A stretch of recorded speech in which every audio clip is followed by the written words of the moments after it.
warahmatullahi wabarakatuh. Waalaikumsalam warahmatullahi wabarakatuh. Halo rekan dan juga rekanita dimanapun kalian berada. Saya Danisa, selamat datang kembali di podcast Suara Pelajar NU, di mana podcast ini mengajak kita untuk belajar tentang nilai keislaman, kebangsaan, dan juga tradisi Ahlussunnah wal Jamaah. Yang pada kali ini kita mengambil tema ngabuburit versi pelajar NU, bukan cuma jalan tapi jalan kebaikan. Nah, alhamdulillah sebentar lagi kita dipertemukan kembali nih dengan bulan yang penuh rahmat, bulan penuh ampunan dan juga keberkahan, yakni bulan suci Ramadan. Yang mana bulan suci Ramadan ini bukan hanya mengajarkan tentang kita, tentang menahan lapar dan juga dahaga, akan tetapi juga mengajarkan tentang kesabaran, kejujuran, dan juga kepedulian sosial. Nah, episode kali ini terasa sangat istimewa nih rekan-rekan kita, karena kita dihadiri oleh narasumber kita yang sangat luar biasa. Beliau Ustadz Nanang Bukhari, yang merupakan Ketua MWC NU Kedungwaru sekaligus Pembina Pimpinan Anak Cabang IPNU IPPNU Kedungwaru. Assalamualaikum Ustadz. Waalaikumsalam warahmatullahi wabarakatuh. Sehat ya? Alhamdulillah. Ya. Nah, Ustadz, terima kasih karena telah meluangkan waktu hadir di tengah-tengah kita untuk podcast hari ini. Ya. Karena kehadiran panjenengan tentu menjadi energi dan juga pencerahan bagi kita pelajar NU, IPNU, IPPNU, khususnya dalam menyambut dan juga mengisi bulan Ramadan nanti. Karena bulan suci Ramadan semakin dekat, tentunya kita sebagai pelajar Nahdliyin berharap bisa menjalani bulan suci dengan lancar dan mendapat berkahan Ramadan setiap harinya. Ya. Nah, untuk bisa merasakan keberkahan itu, tentunya kita harus paham dulu nih makna Ramadan dalam Islam itu seperti apa. Ya. Terus kemudian kira-kira bagaimana baiknya kita sebagai pelajar NU agar mendapatkan keberkahan di bulan Ramadan tersebut. Ya. Pertama, kami sampaikan terima kasih dulu ya kepada rekan dan rekan kita PAC Kedungwaru yang malam hari mengadakan podcast pada malam hari ya. Tentu temanya seperti yang disampaikan tadi adalah berkaitan dengan apa yang dilakukan oleh pelajar NU atau IPNU IPPNU dalam rangka persiapan menghadapi bulan Ramadan. Tentu gini, memang bulan Ramadan adalah bulan yang penuh berkah, dan bulan ini ya hanya satu tahun hanya satu kali. Yeah. Jadi tidak ada pada bulan-bulan yang lainnya. Adanya pada bulan Ramadan ini yang namanya bulan Ramadan. Karena niki adanya hanya ini adalah ini bulan adanya hanya satu tahun, dan bulan itu adalah bulan yang paling istimewa, bulan yang penuh dengan keberkahan, bulan yang lebih utama daripada bulan-bulan yang lainnya. Tentu pertama kita sebagai umat Muslim secara umum ya, khususnya pelajar-pelajar Nahdlatul Ulama ini memang perlu mempersiapkan diri untuk memasuki bulan Ramadan. Ibaratnya kita nanti akan melakukan perjuangan atau pertandingan di dalam bulan Ramadan. Sebelum kita bertanding, kita harus mempersiapkan diri dulu untuk supaya nanti dalam pertandingan di bulan Ramadan itu berhasil dengan sempurna. Perlu persiapan memang ya. Jadi tidak harus apa ya, puasa itu enggak ujuk-ujuk langsung puasa, tidak semacam itu. Perlu ada persiapan. Niat yang matang ngoten nggih. Ada beberapa persiapan yang harus dilakukan oleh orang yang akan berpuasa. Yang pertama adalah mempersiapkan hati. Jadi kalau mempersiapkan hati itu hubungannya dengan keikhlasan. Tadi sampaikan melatih kejujuran. Karena apa? Perlu disikapi, perlu latihan hati. Karena gini, orang puasa itu kan diperlukan keikhlasan dan juga kejujuran, dan puasa itu memang melatih kejujuran. Kenapa begitu? Karena gini, kenapa orang puasa itu dikatakan melatih kejujuran dalam satu bulan penuh itu melatih kejujuran? Karena gini, andaikan sebenarnya kita nggak puasa, orang lain nggak ada yang tahu. Iya. Kelihatannya kita puasa, tapi kita masuk kamar atau masuk ke tempat sepi, kemudian kita makan, kan nggak ada yang tahu, Nggak kan? tahu. Iya. Tapi karena ada perasaan jujur di dalam diri kita merasa diawasi oleh Allah, biarpun tidak ada siapapun, tetap kita menjalankan puasa. Puasa. Itu berarti melatih kejujuran. Dan juga persiapan yang kedua ini kan perlu persiapan hati yang pertama tadi, karena berkaitan dengan kejujuran dan keikhlasan tadi. Kemudian di dalam niatnya puasa sendiri kan juga lillahi ta'ala, hanya karena Allah SWT. Kenapa itu perlu dipersiapkan? Karena gini, ketika kita nanti masuk bulan Ramadan, kemudian kejujuran itu tidak ada pada diri kita, kemudian keikhlasan tidak ada pada diri kita, berarti puasa kita sia-sia dong, karena bukan lillahi Ta'ala. Dan yang kedua yang perlu disiapkan dalam menghadapi bulan Ramadan adalah persiapan ilmu. Karena semua ibadah itu harus didasari dengan ilmu. Karena ibadah apapun, baik puasa ataupun sholat ya ataupun lainnya, itu kalau tidak didasari dengan ilmu ya mardudatun la tuqbalu, tidak diterima oleh Allah. Karena apa? Tidak dingilmu. Contoh misalnya di dalam puasa itu harus niat, karena mungkin tidak tahu ilmunya atau mungkin kealpaannya malam hari nggak niat, itu kan perlu ilmu.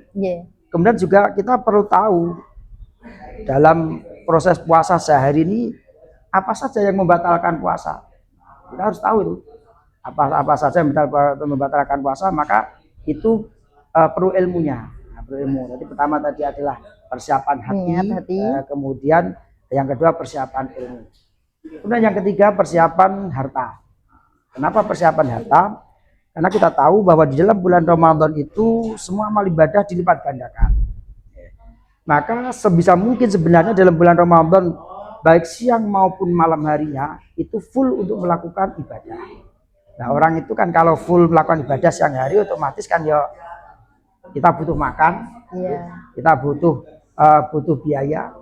Tapi kalau kita sudah mempersiapkan harta, misalnya untuk 1 bulan Ramadan nanti saya bekerjanya enggak 100%, hanya 50% karena sudah ada harta untuk persiapan untuk menghidupi di bulan Ramadan.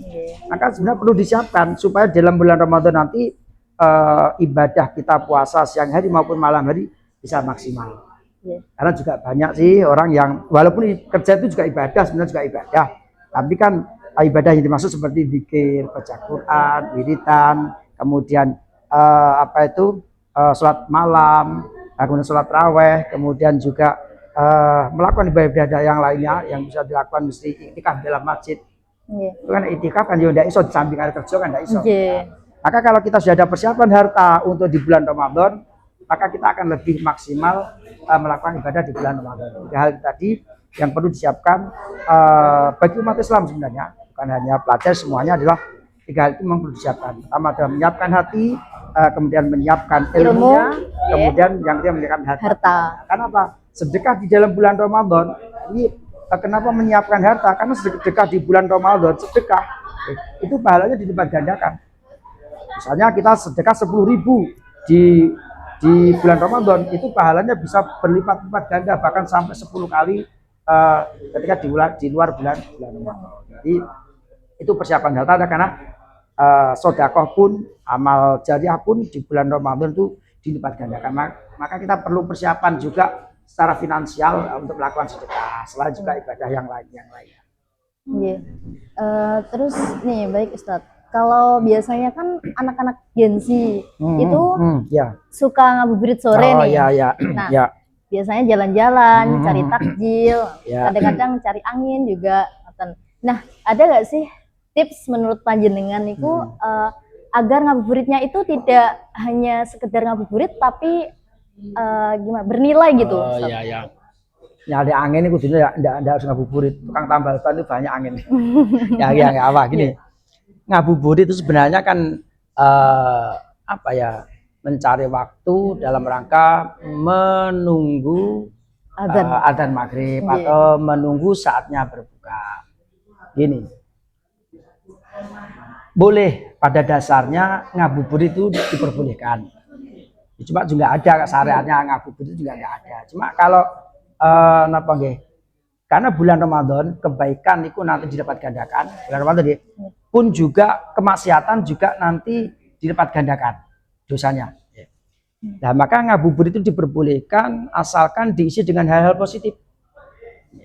Jangan sampai diisi dengan hal-hal negatif. Ini kan banyak sebenarnya ya, mungkin ya cah nom-nom barang iki ya. Ngabuburit karo pacare. Wah. Iki malaikat bingung. Tak tulis dosa iki wonge poso. Tak tulis ganjaran tapi karo pacaran.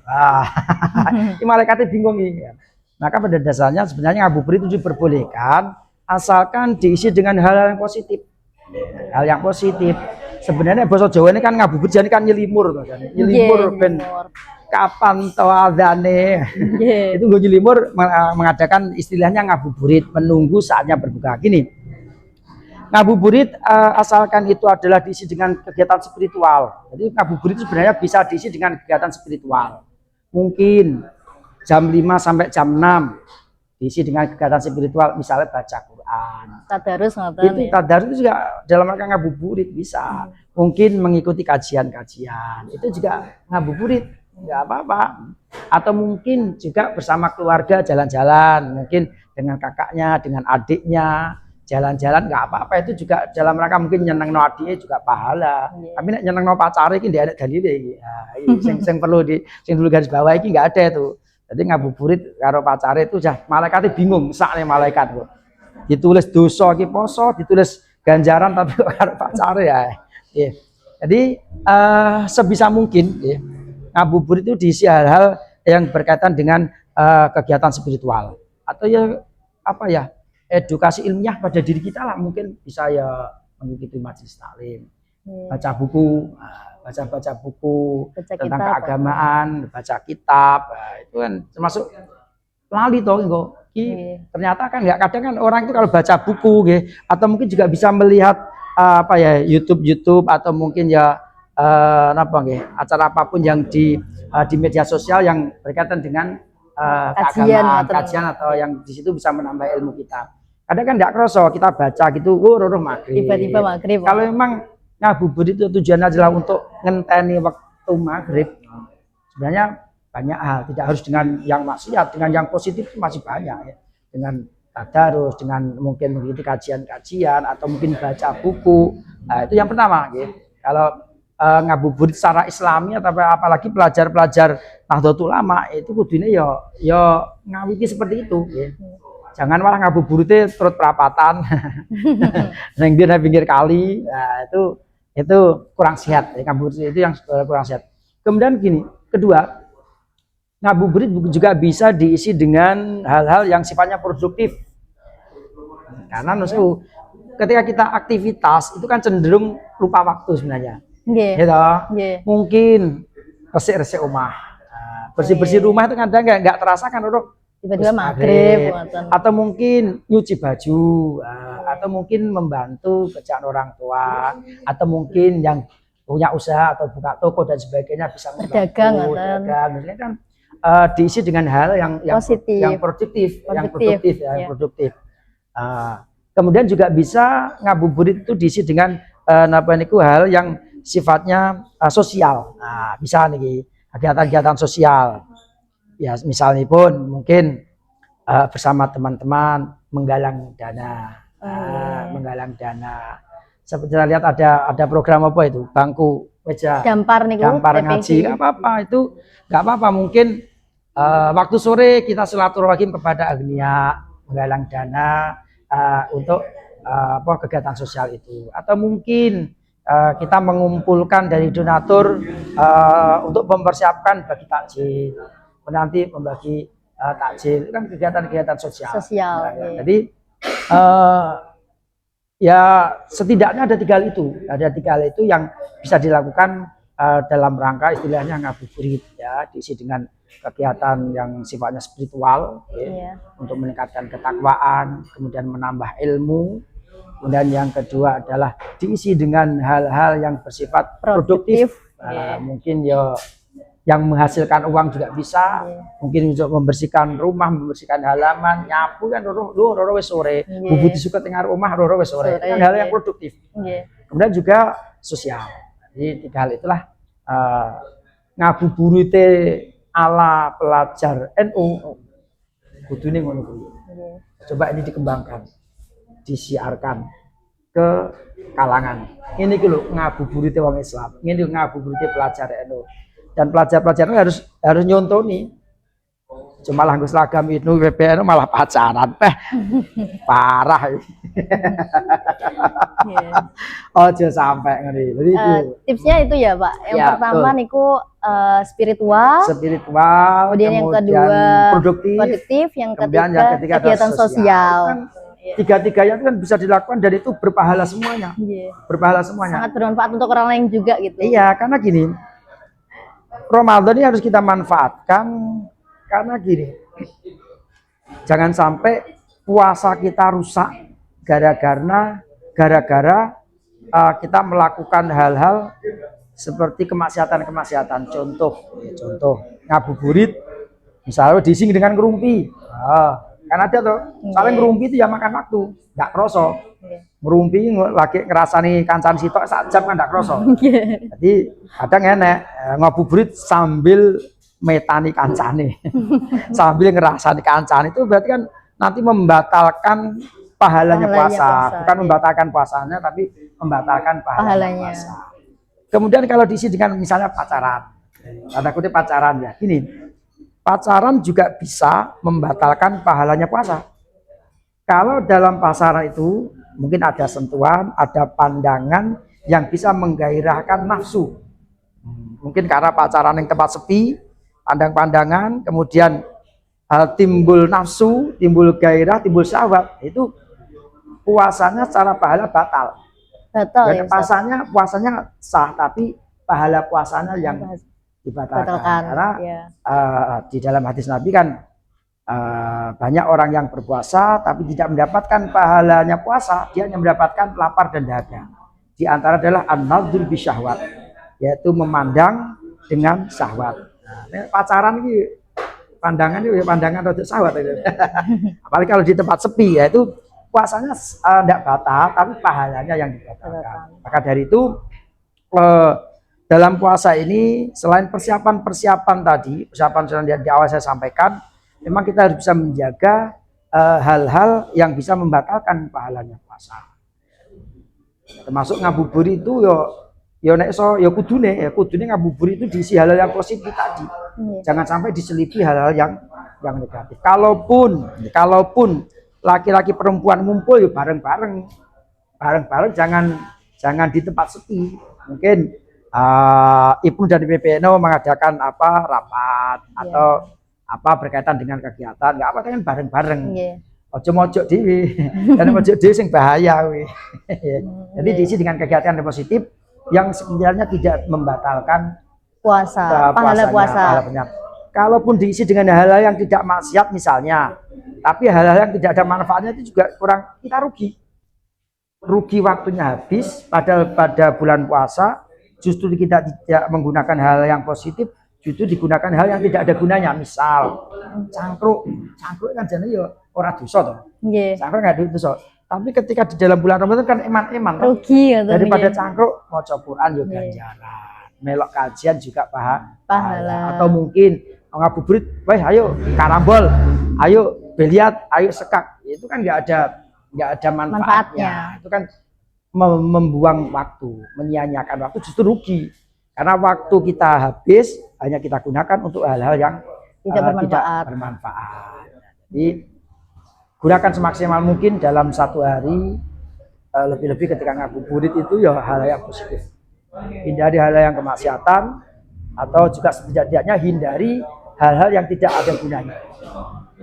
Kalau misalkan nih scroll TikTok, kemudian scroll Reels Instagram, kemudian YouTube, niku gimana Ustadz menurut panjenengan? Gini, memang mencari ilmu itu ada beberapa media. Ada media secara langsung kita berhadapan dengan guru, itu yang paling utama. Kemudian juga kita dengan membaca, itu kan juga media media dalam rangka untuk memperkaya keilmuan. Di zaman modern sekarang, di era digital, ya sudah lumrah kalau kita juga mencari ilmu atau memperkaya keilmuan kita lewat YouTube, media sosial, atau mungkin lewat media sosial, itu memang juga diperbolehkan. Cuma Cuma ketika kita hanya mencari ilmu atau memperkaya ilmu lewat media sosial semacam itu, kita perlu perbandingan. Apalagi kalau kita orang awam, ya perlu tetap kita menanyakan kebenarannya kepada guru-guru yang bisa kita percaya. Sanat ngoten. Ya, sanad itu juga boleh kita memperkaya ilmu dari YouTube diperbolehkan. Tapi pemahaman secara apa ya, secara luasnya kita harus tetap kepada guru tanyakan. Karena gini, kita misalnya baca buku aja atau kita scroll di YouTube aja, kita kan nggak bisa interaktif tanya balik. Misalnya kita nggak paham, karena kita nggak paham, akhirnya kita paksakan. Karena kita tidak mau tanya kepada orang lain ya. Maka yang paling utama adalah tetap jangan sampai melupakan guru. Harus tetap melalui guru, walaupun juga boleh melalui media sosial. Itu memang ya eranya sekarang sih nggak apa-apa. Tapi itu tadi tetap kita jangan melupakan guru. Kalau ada yang sekiranya pemahaman kita terbatas terhadap apa yang kita lihat, apa yang kita baca, jadi jangan segan-segan dan jangan malu tanya kepada guru atau orang yang lebih pintar. Karena kita tidak bisa interaktif dengan media sosial. Takutnya bukan aliran atau gimana? Nah, ya diantaranya gitu. Jadi ditanya tetap, kalau kita awam ya, kalau kita awam itu tetap ditanyakan.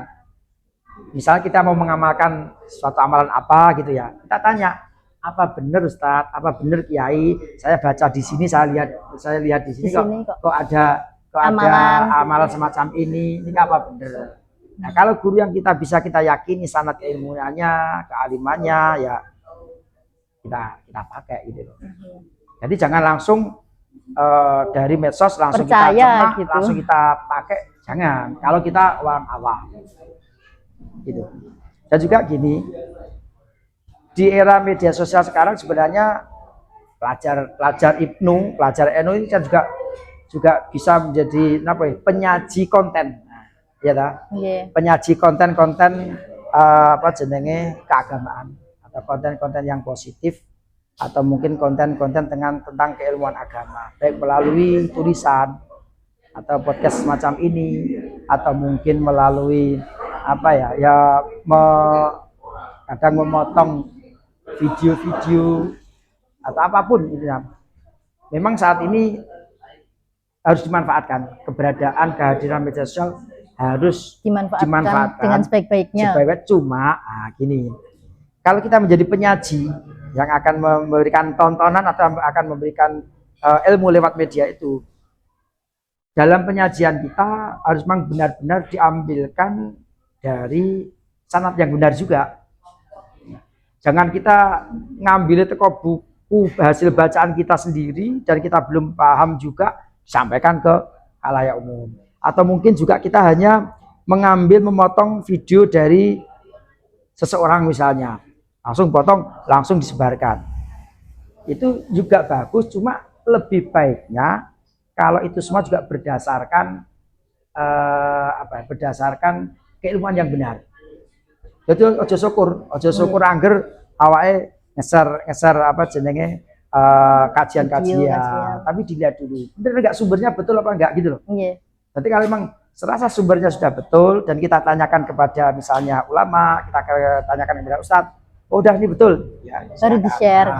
Kan sekarang banyak loh orang itu demi konten itu hanya memotong videonya orang-orang ceramah, tanpa tahu kebenarannya, tanpa tahu full videonya seperti apa, dipotong, akhirnya menjadi fitnah. Kadang-kadang menjadi fitnah, apalagi kita kalau berkaitan dengan keilmuan, itu kan kalau menyampaikan hanya sepotong-potong, tidak secara utuh, itu kan repot nanti yang akan mengamalkan kan. Maka ketika kita menjadi penyaji konten, ya kita memang harus berdasarkan sanad keilmuan yang benar juga, tanya ulama, tanya kiai. Sebelum kita akhiri, mungkin Ustadz Nanang ada sedikit pesan nih buat pelajar Nahdlatul Ulama. Ya, bagaimana? Satu, karena Ibnu dan IPPNU adalah bagian dari Nahdlatul Ulama. Nahdlatul Ulama itu tujuan utama dididikan adalah untuk menyebarkan ajaran ahli sunnah wal jamaah dan membentengi umat dari pengaruh non ahli sunnah wal jamaah. Berarti ada tugas berat di pundaknya IPNU dan IPPNU, yaitu menyebarkan ajaran ahli sunnah wal jamaah dan membentengi pelajar-pelajar kita dari pengaruh non ahli sunnah wal jamaah. Kuncinya karena karena kalian semua adalah bagian dari NU yang menyebarkan ajaran ahli sunnah wal jamaah, itu ya impossible ya kalau kita mau menyebarkan ajaran ahli sunnah wal jamaah tapi kita tidak tahu apa itu ahli sunnah wal jamaah. Berarti apa? Kita sebagai pelajar NU tetap kuncinya kudu ngaji, kudu tetap memperdalam ilmu agama, terutama yang berkaitan dengan akidah ahlussunnah wal jamaah. Itu harus diperdalam. Karena itu ada yang perlu disampaikan kepada publik, itu adalah akidah ahlussunnah wal jamaah. Nah, kalau kita mempunyai tugas menyebarkan akidah ahlussunnah wal jamaah, sedangkan kita nggak tahu apa itu akidah ahlussunnah wal jamaah, kan yo apa yang kita sampaikan? Maka pesan saya, pelajar-pelajar IPNU ini karena mengemban tugas yang sangat berat. Yaitu adalah mengembangkan ajaran akidah ahlussunnah wal jamaah, berarti tetap kita harus memperkaya ilmu yang berkaitan dengan akidah ahlussunnah wal jamaah. Maka mungkin dengan adanya biasanya pengkaderan apa? Makesta, lakmut, itu memang perlu sering diadakan. Di berbagai tingkatannya memang perlu diadakan itu, dan juga memang ngaji di luar itu memang perlu diperdalam. Madrasahnya, pondok pesantren itu memang perlu diperdalam. Jadi karena memang tugasnya berat, yaitu membawa tugas untuk menyebarkan ajaran akidah ahlussunnah wal jamaah di tingkat pelajar. Terima kasih Ustadz karena telah meluangkan dan ilmu panjenengan niku wau sangat bermanfaat bagi pelajar NU untuk bagaimana nanti kita menyambut dan juga menjalani bulan Ramadan yang akan datang ini. Nah, demikian perbincangan kita di podcast Suara Pelajar NU edisi Ramadan kali ini. Semoga apa yang telah kita bahas dapat menjadi pengingat dan juga penguat langkah kita sebagai pelajar Nahdlatul Ulama dalam menjalani bulan suci ini dengan penuh makna. Sekian podcast hari ini. Wallahul muwaffiq ila aqwamit thoriq. Assalamualaikum warahmatullahi wabarakatuh. Waalaikumsalam warahmatullahi wabarakatuh.